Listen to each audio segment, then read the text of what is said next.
Herzlich willkommen und ein fröhliches Hallo von eurem Heringway. Wir spielen Virtue's Last Reward weiter. Beim letzten Mal haben wir Kay betrogen, festgestellt, dass es eine verhältnismäßig gute Idee war, weil ansonsten wäre er abgehauen und das ganze Spiel ging dann weiter. Wir haben uns wieder getrennt, wir sind jetzt mit Kay unterwegs gewesen, haben nochmal die alte Frau untersucht, uns ist dabei etwas Entscheidendes aufgefallen, nämlich dass sie scheinbar eigentlich Kandidatin für dieses No-Nary-Game gewesen wäre, wenn nicht irgendjemand ihren Platz eingenommen hätte.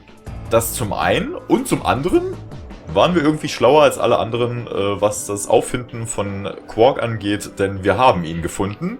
Und jetzt treffen wir uns mit den anderen hier im Warehouse Floor B und wollen ihnen von diesen unglaublichen Neuigkeiten doch einfach mal berichten. You're one to talk. How much earlier did you get back again? I'd be surprised if you searched at all. This is it? Yeah. Clover and Tenmyoji still aren't back. So, find anything? Yeah, we sure did. Yeah? Well, go on, spill it. I explained to them how we'd found Quark in the treatment center. I see. Well, that's good to hear. Jerk, making us all worried. There is more.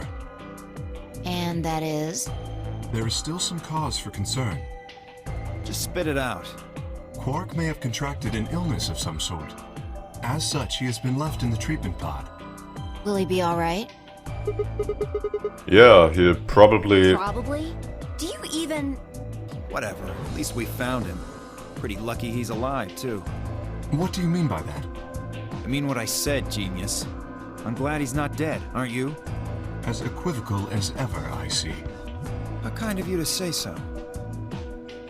So, was Quark all you found? The way you were talking made it sound like there was something else.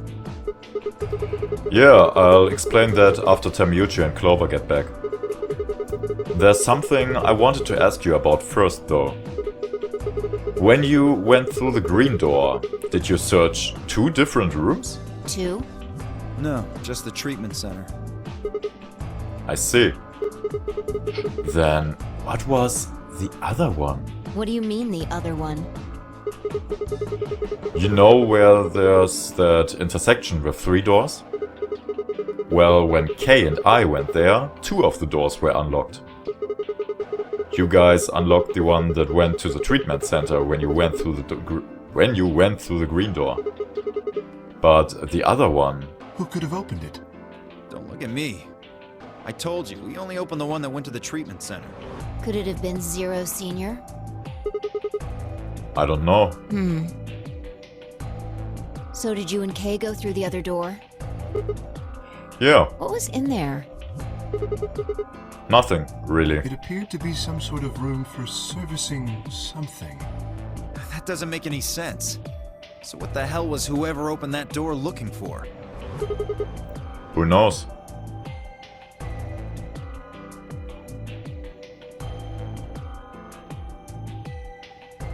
Tenmyoji and Clover are running rather late. Should we go and look for them? No, there's something I want to check first. It's never easy with you, is it? Well, let's get it over with.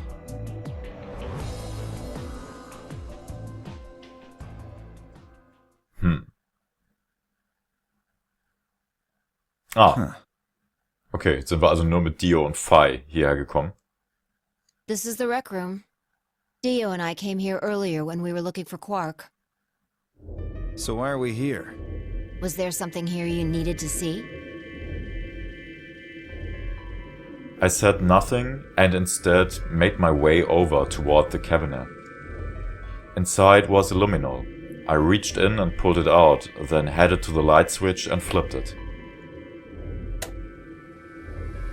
The room went dark, and I headed back to where the others were still standing. Whoa, what is this? You gonna start telling ghost stories or something? Why? You're scared of ghosts? You're kidding me, right? Then show me how brave you are. Stick out your bracelet. You too, Phi, please. Our bracelets? Yeah. I want to see the underside of them. What do you mean by that? I mean the side on the bottom. The side that doesn't have the display on it. Come on, you really gonna make me explain this? I know what you mean. What I'm asking is what the hell you think you're... Just do it. It's not hard. Should I also participate? No, you're fine, Kay. Your bracelet is a little different from ours. But I'll join in, just to make it fair.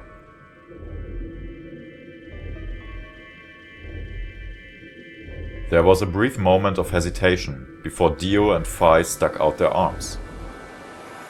I held mine out as well, wrist pointed upward.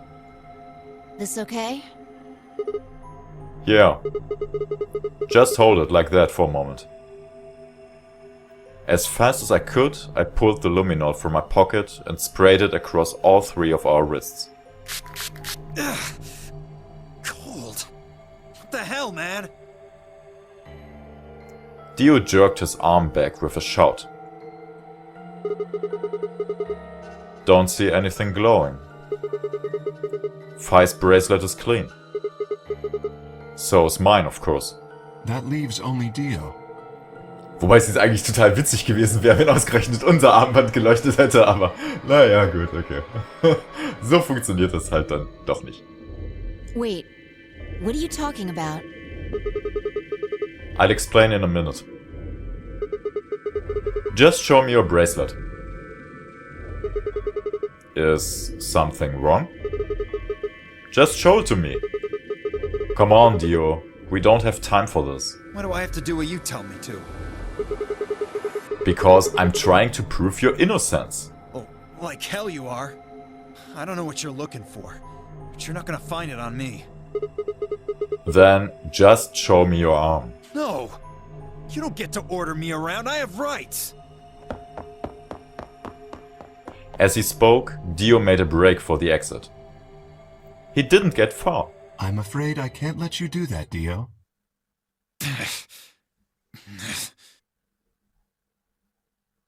He spun around toward the other exit. Stop him! Right! Don't know what you're talking about, but okay. All three of us leapt at Dio.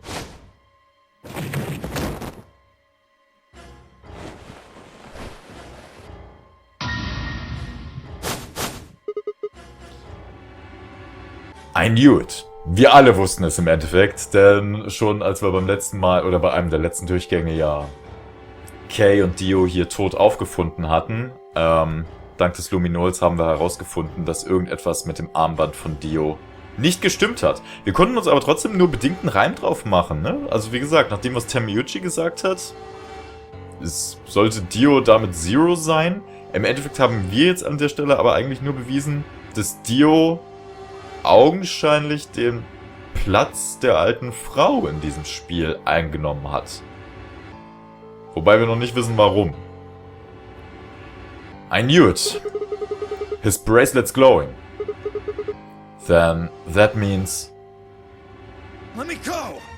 Get off of me, you fuckers! Dio, you killed the old lady. No! You don't understand. This is all some kind of... a mistake. Shit. What's going on here? I think it's about time you gave us the full story.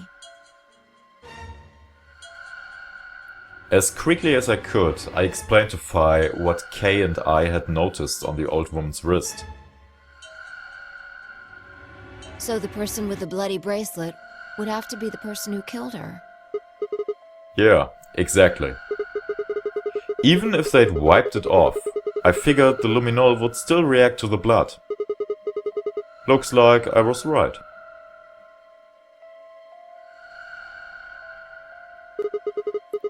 We've got you, Dio. You might as well confess. Well?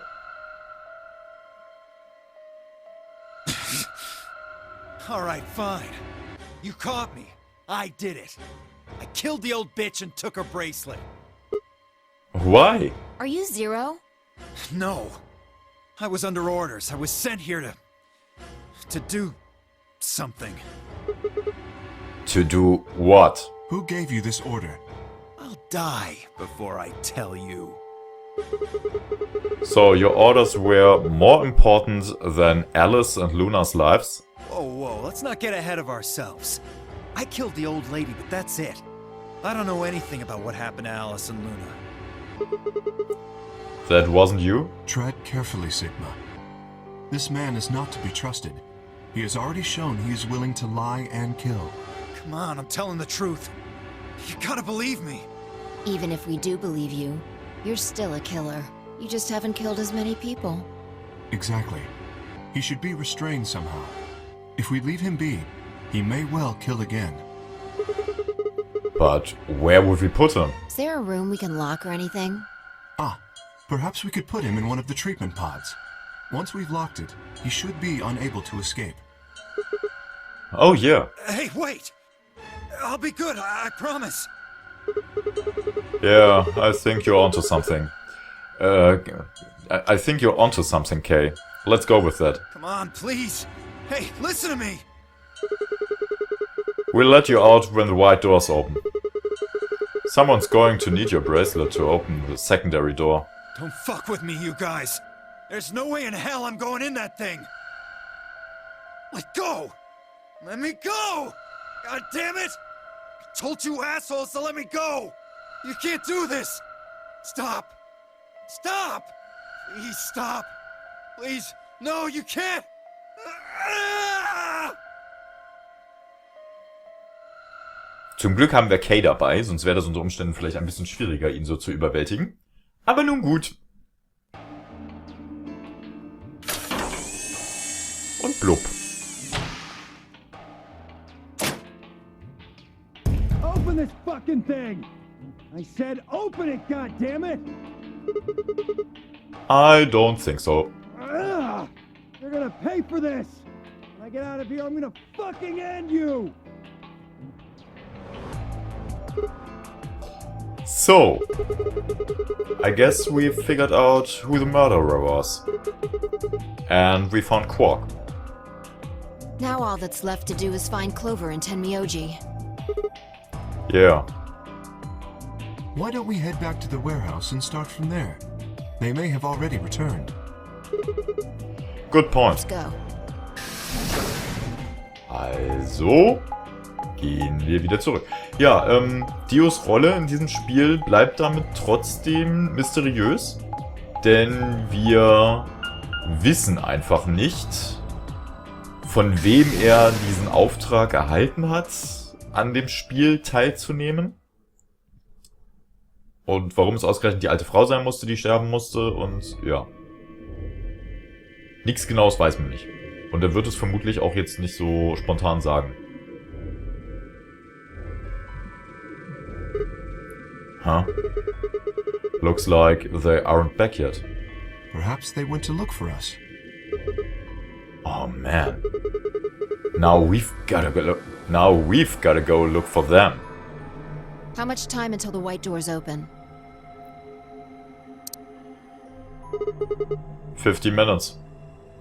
Then I don't think we really need to hurry yet. Why don't we wait a little longer?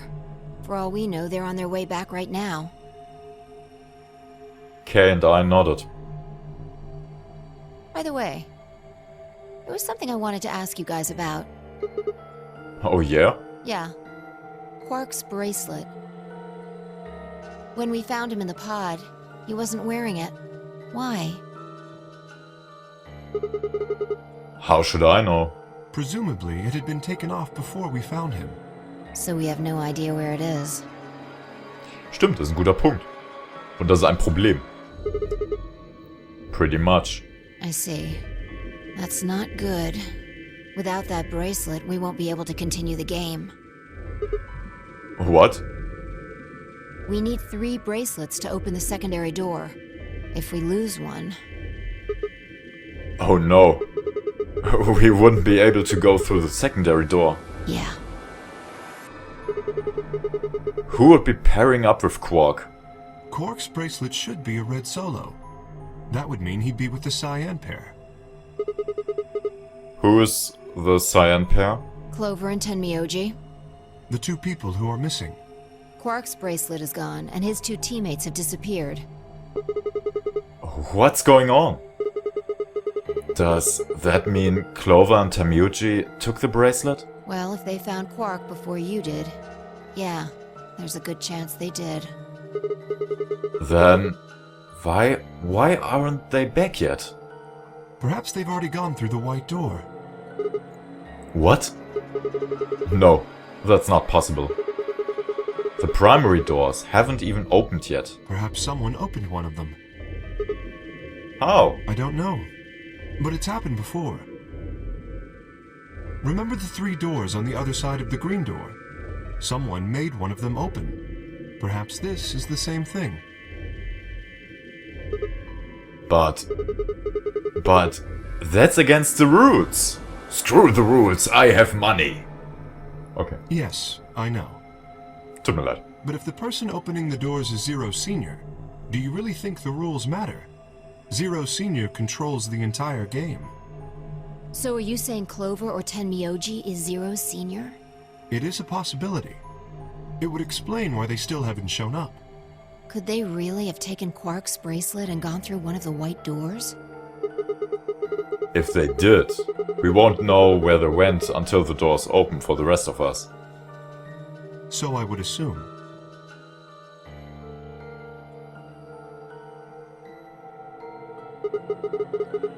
This is still all just speculation though.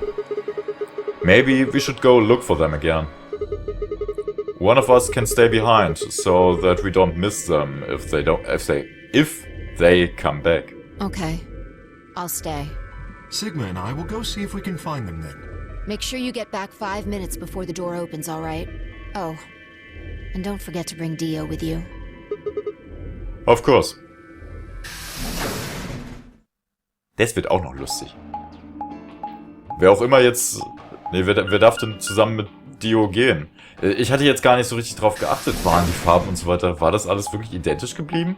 Also das würde ja bedeuten, dass dann Kay zusammen mit Dio wieder los muss. Ist das richtig? Ja gut, das würde dann... Kay kann zumindest auf sich aufpassen. Weitestgehend. This is a pantry? So it would appear.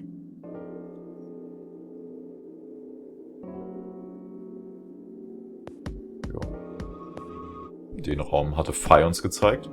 In einem der anderen Durchgänge. Well, looks like they're not here.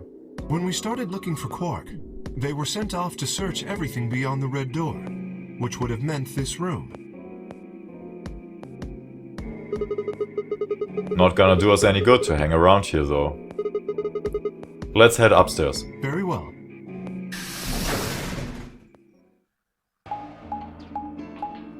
Tja. Wo sind Clover und Tenmyoji? Wenn sich Geschichte wiederholt, dann hängen sie vielleicht schon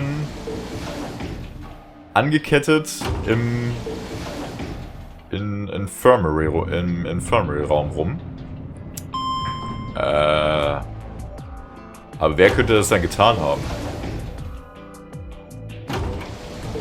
Was war nochmal der Hinweis, den wir beim letzten Mal erhalten hatten? 016, glaube ich, ne?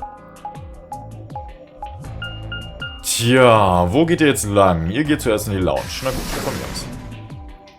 Dann tue dies. Dup-di-dup.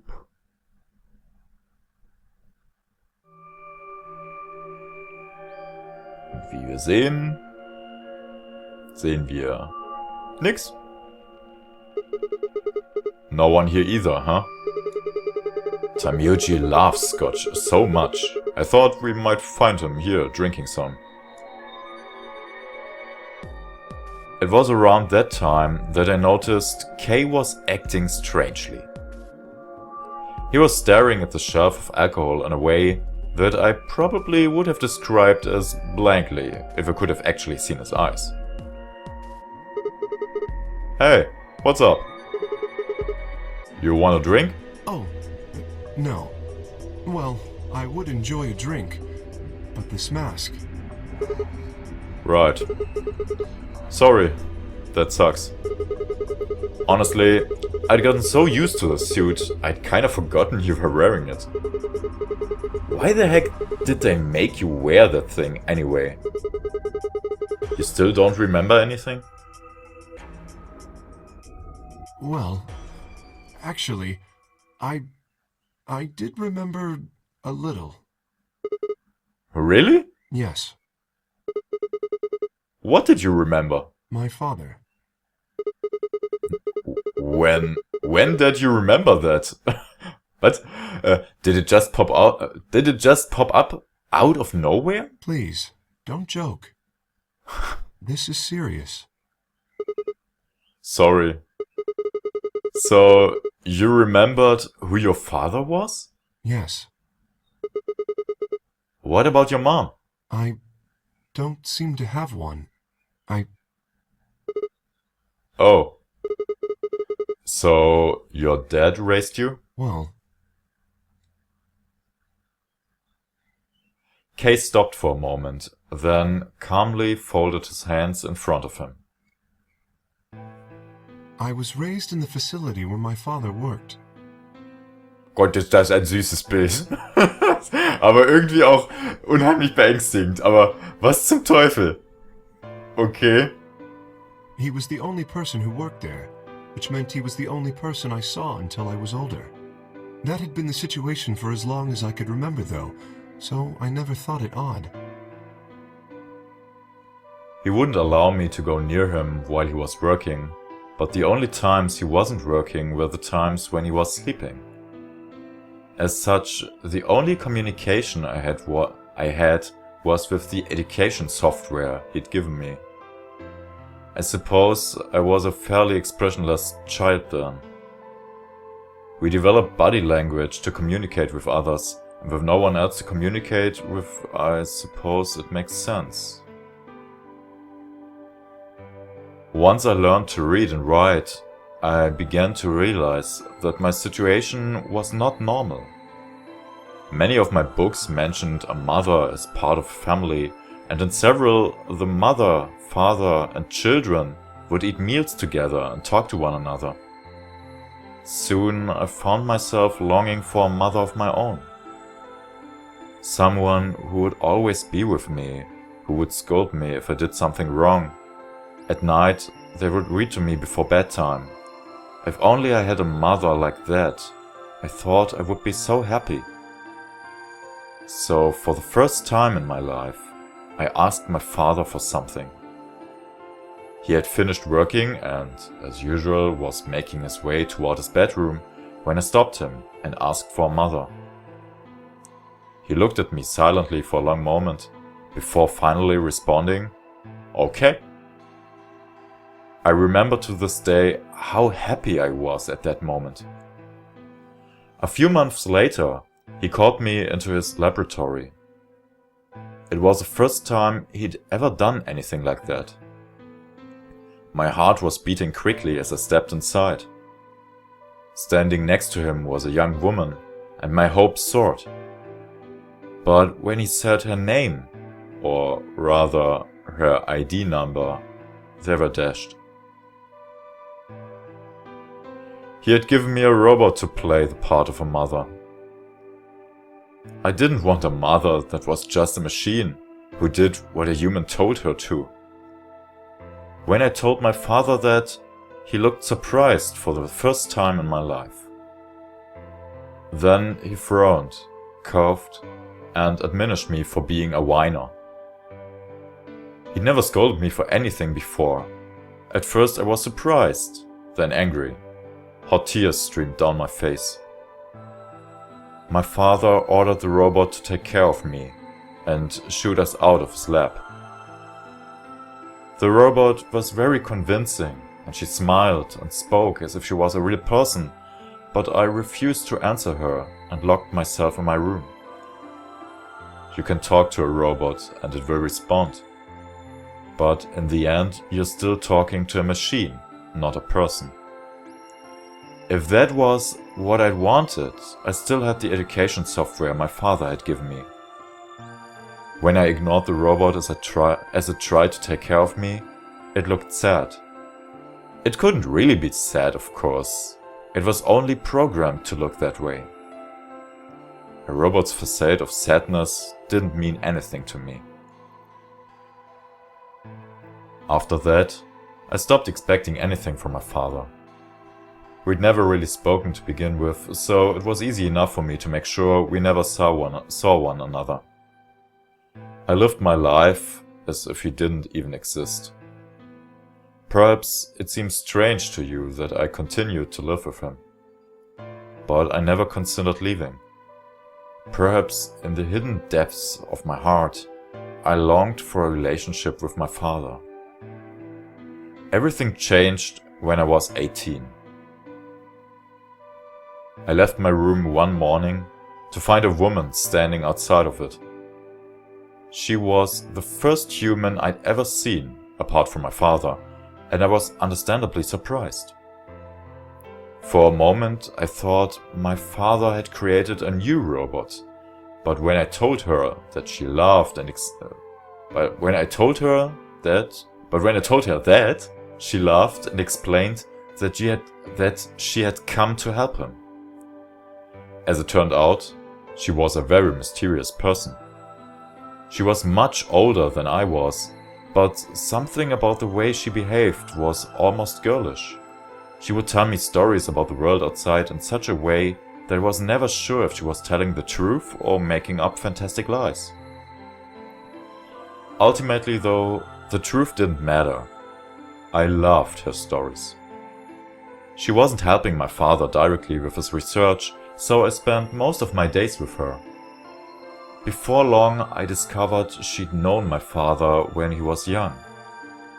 She told me stories of how he'd fallen in love as a younger man, and I began to imagine that the person he'd fallen in love with had been her, and that she was, in fact, secretly my mother.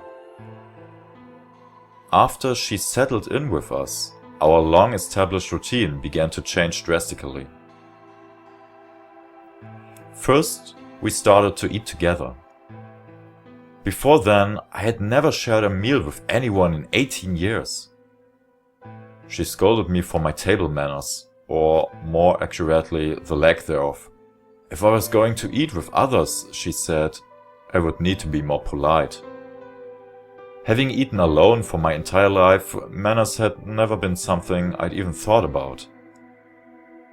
My father got in trouble too, when he made the mistake of reading through research papers during dinner.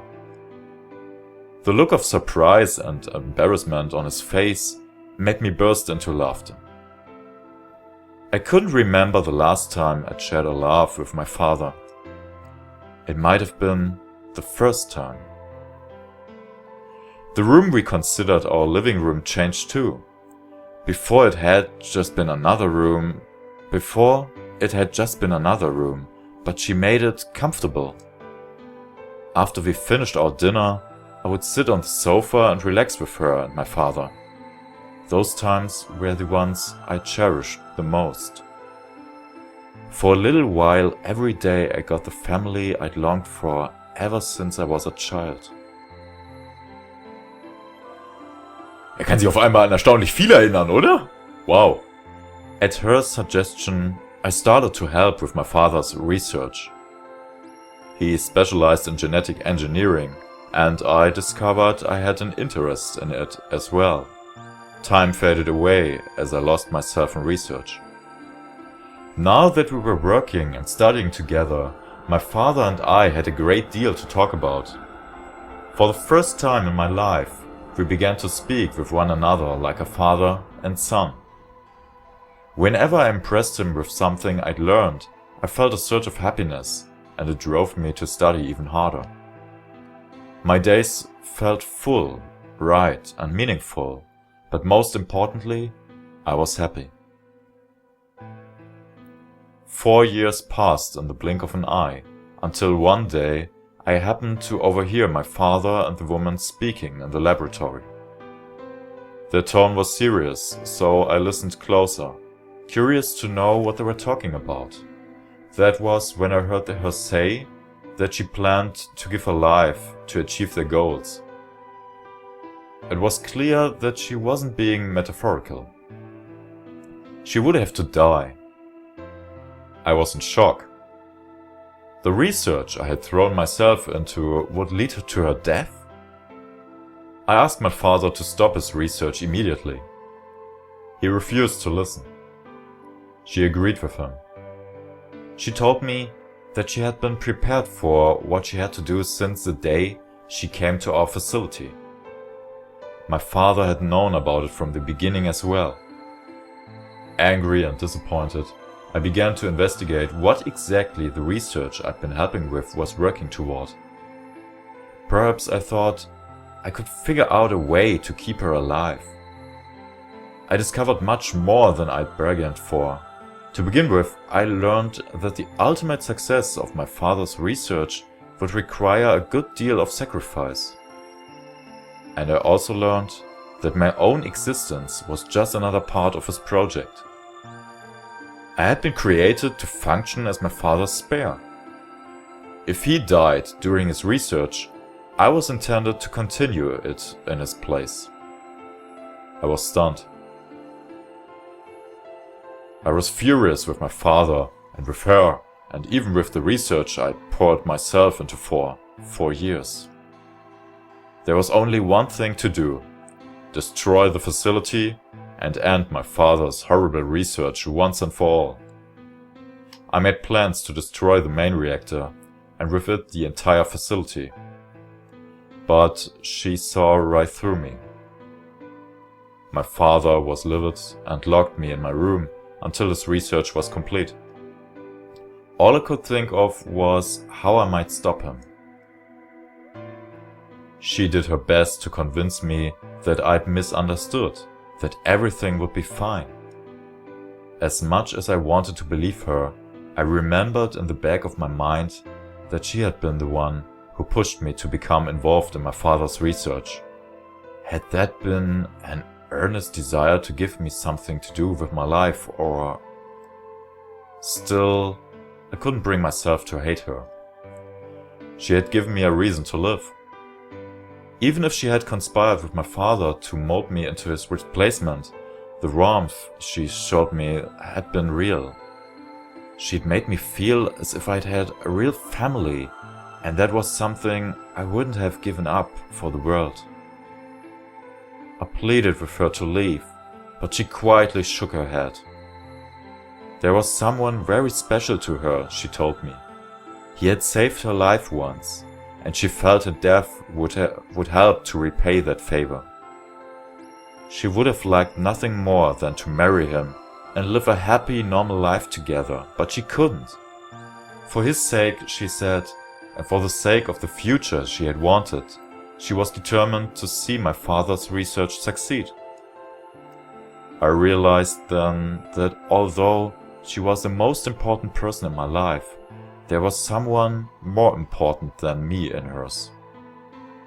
She tried to explain that beyond what we could see was a future where no one would have to die, but I refused to listen. What good was a potential future to me? It was what I had now that I wanted. I couldn't stand to think that she would give her life for a man I'd never even seen. So I shut myself off from the world. Perhaps that is why I lost my memory.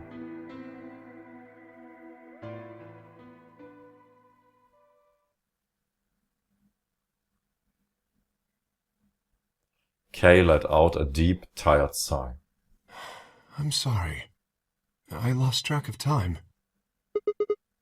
It's okay. Not having any memories is less than desirable, but it could be argued that regaining them is almost more taxing. So you remember almost everything? No, the details are still indistinct, especially more recent events. Huh? Sigma, I'm sorry, but would it be all right if I laid down for a bit? What's wrong? I don't feel very well. It must be because I remembered so much so quickly. My head feels like it's going to explode. Are you okay? Yes, I think I just need to rest. Okay. Take as long as you need.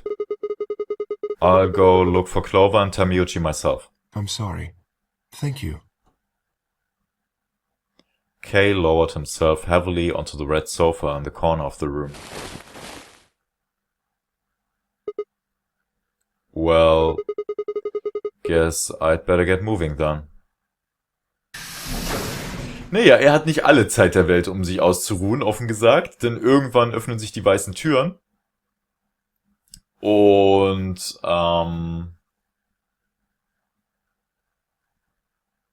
dementsprechend sollte er besser schnell wieder irgendwie zur Besinnung kommen oder so. Aber klar, kann ich mir vorstellen, dass es ein regelrechter Schock ist. Wir haben jetzt viel über Kay erfahren. Oh mein Gott. Der irgendwie eine sehr traurige Kindheit hatte. Der irgendwie, ja, großgezogen wurde, um ursprünglich, oder also sozusagen als, also hörte sich das zumindest jetzt an, er wurde quasi als Backup-Plan großgezogen. Sein Vater hat an einer großen Sache gearbeitet, die sehr, sehr wichtig war. Und sein Sohn sollte das Ganze vollenden, sollte er es nicht mehr schaffen. Was unterm Strich dann aber nicht mehr wirklich nötig war, weil anscheinend schaffte der Vater es ja oder so. Man weiß nicht genau. Dann noch diese komische, mysteriöse Frau, die da in Kays Leben getreten ist. Und ja, gut, okay. Spekulationen aller Orten, die man jetzt anstellen könnte, aber die wir nicht anstellen werden, denn ich werde den Part jetzt beenden. Und dann setzen wir unser Abenteuer hier beim nächsten Mal fort. Eben gerade haben wir ja schon einen Text gelesen. Offenkundig rennen wir wohl gerade in Fei hinein, die sich aufgemacht hat, um nach uns zu suchen oder so. Wer weiß es schon so genau. Mal gucken, wer weiß, was da jetzt wieder für eine Katastrophe gelaufen ist. Für den Moment soll es jetzt aber erstmal wieder gewesen sein. Und ich sag dann einfach mal Tschö mit Ö und hoffentlich bis ganz, ganz bald.